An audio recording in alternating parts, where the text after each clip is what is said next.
Hello guys. तो पिछली video में हमने त्रिवृत्त कर्म पढ़ा था। त्रिवृत्त कर्म क्या था? पूर्व कर्म, प्रधान कर्म और पश्चात कर्म। तो पश्चात कर्म में जो आचार्य सुश्रुत थे, उन्होंने बेसिकली 8 टाइप्स ऑफ सर्जिकल जो प्रोसीजर थे उनको बताया था, है ना। मतलब कोई भी आप सर्जरी करोगे तो उसमें यही 8 शस्त्र कर्म है जिनका कि आप उपयोग करोगे, ठीक है। तो जो अरुण दत्त है वो शस्त्र कर्म की परिभाषा देते हैं कि शस्त्रस्य कर्म शस्त्र कर्म, मतलब जो कि आप शस्त्र के थ्रू जो भी कर्म, जो भी चिकित्सा का कार्य करते हैं उसको शस्त्र कर्म कहते हैं, है ना। तो आचार्य सुश्रुत ने कितने बताए? तो छेदन, भेदन, लेखन, वेदन, एषण, आहरण और विश्रावण बताया है ना। तो अगर अष्टविध शस्त्र कर्म आपका मतलब 10 नंबर में आता है या मतलब 5 नंबर में आता है तो आपको पूरा डिटेलिंग करनी पड़ेगी, ठीक है। अब आचार्य चरक ने कितने बताए थे? तो उन्होंने षड्विध बताए थे। और जो अष्टांग हृदय थे उन्होंने 13 बताया था। अष्टांग संग्रह ने जो था वो 14 ही बताया था। और वो क्या क्या थे वो हमने पिछले चैप्टर में डिस्कस कर लिया है, ठीक है। तो अब भी हम आचार्य सुश्रुत का ही डिटेलिंग पढ़ेंगे क्योंकि जो सर्जरी के मेन डॉक्टर हैं वो यही है ना। तो जो जो मेन है, जो उसका स्पेशलिस्ट है, उसका ही हम लोग देखेंगे। तो देखिए, छेदन मतलब क्या होता है कि किसी को काट करके एकदम निकाल देना, है ना। तो वो होता है छेदन, ठीक है।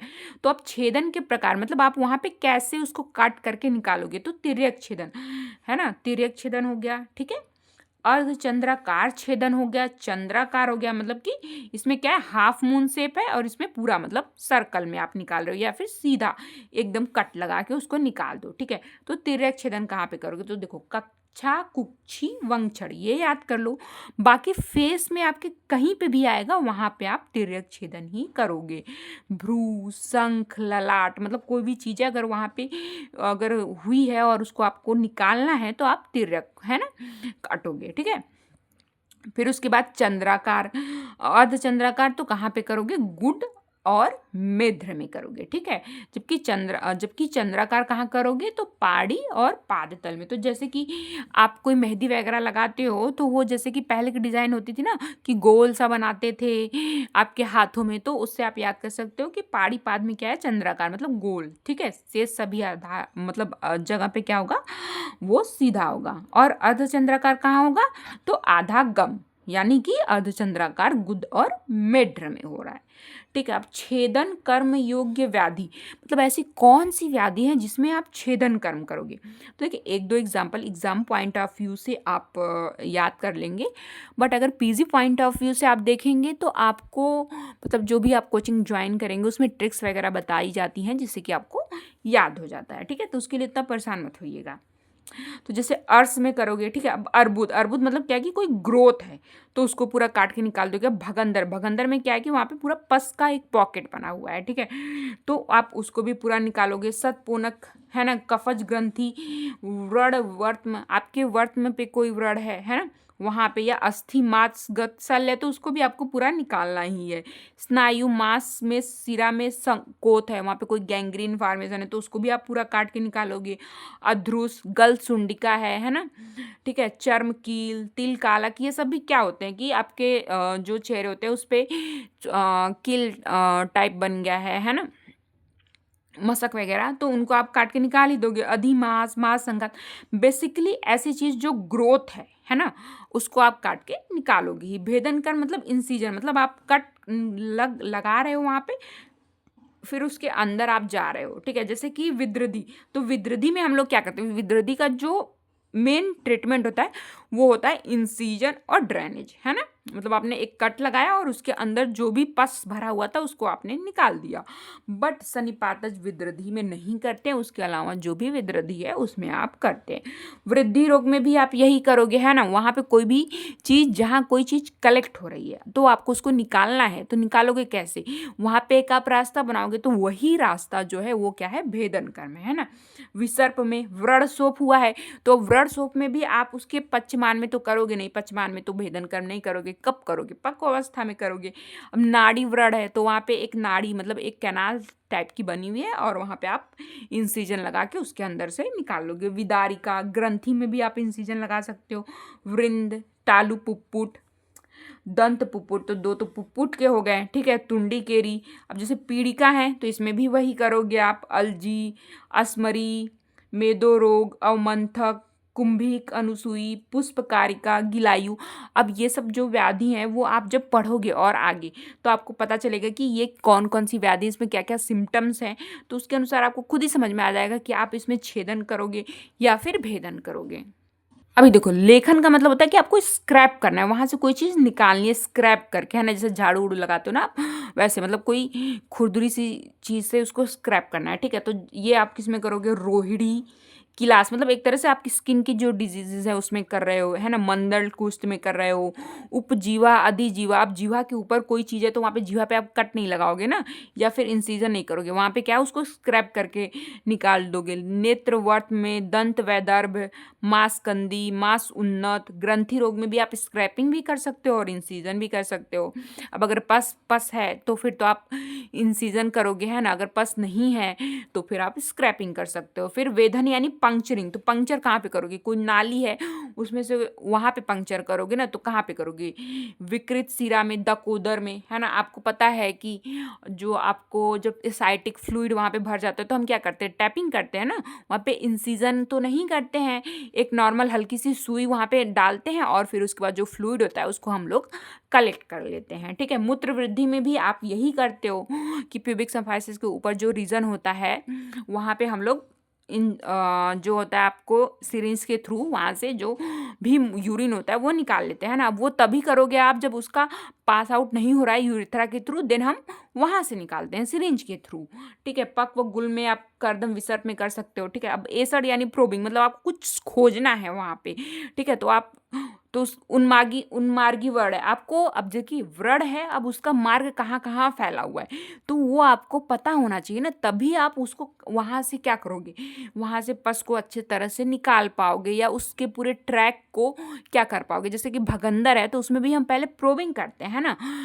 और उससे हमें पता चलता है कि वो कहाँ तक उसकी पहुँच है, ठीक है? नाड़ी व्रण में भी प्रोबिंग आप कर सकते हो, है ना? शल्य युक्त व्रण में अब वो शल्य कहाँ तक गया हुआ है ये पता करने के लिए आपको आहरण मतलब एक्सट्रैक्शन, आपको खींच के कोई चीज़ निकालनी है ना वहाँ से।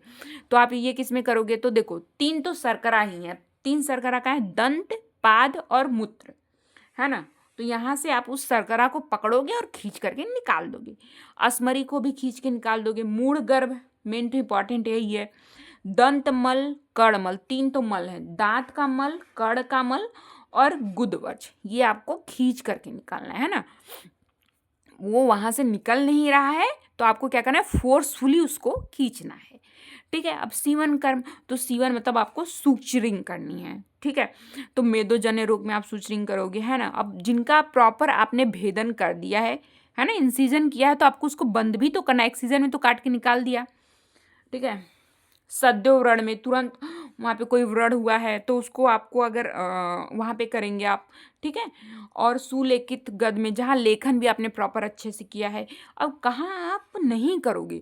तो देखो सीवन मतलब सुचरिंग, सुचरिंग के लिए जो स्किन के दोनों वो हैं वो प्रॉपर ऐसे एक दूसरे के साथ मिलते हैं, है ना? प्रॉपर मतलब जो आपने कट लगाया है यहाँ पे स्किन पे, ये यहाँ पे जैसे ये स्किन थे आपने यहाँ से ऐसे कट लगा दिया तो ये दोनों जो सिरे हैं वो प्रॉपर एक दूसरे के साथ जुड़ते हैं, फिर उसके बाद हम यहाँ पे क्या करते हैं? सिल देते हैं, जैसे कपड़ा सिलते हो आप वैसा है।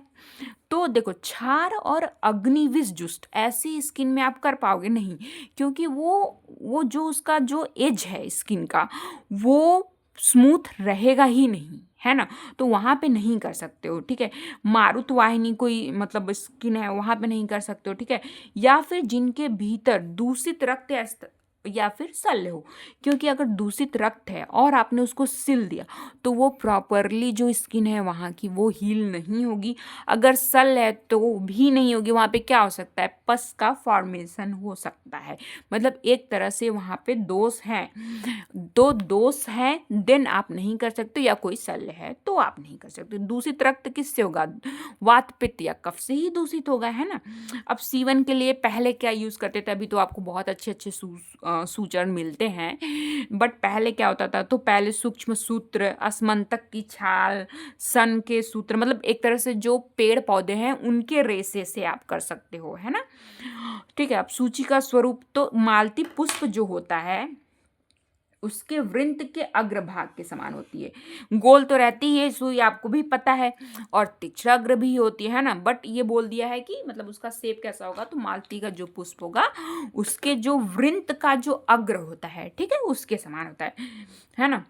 फिर सूची के प्रकार, तो सूची के प्रकार क्या होते हैं कि 3 तरह की सूची होती है। एक तो वृत्त अंगुल द्वयम, है ना, वृत्त होगी, ठीक है, गोल होगी, और क्या होगी, 2 अंगुल लंबी होगी, ठीक है। वृत्त मतलब जैसे सुई होती है वो गोल होती है ना, नॉर्मल गोल सुई है, ठीक है, वो तो हमें पता ही था कि, और 2 अंगुल। फिर त्रय अंगुल त्रय अस्त्र, है ना, ये 3 अंगुल लंबी, बट इसके 3 अस्त्र है।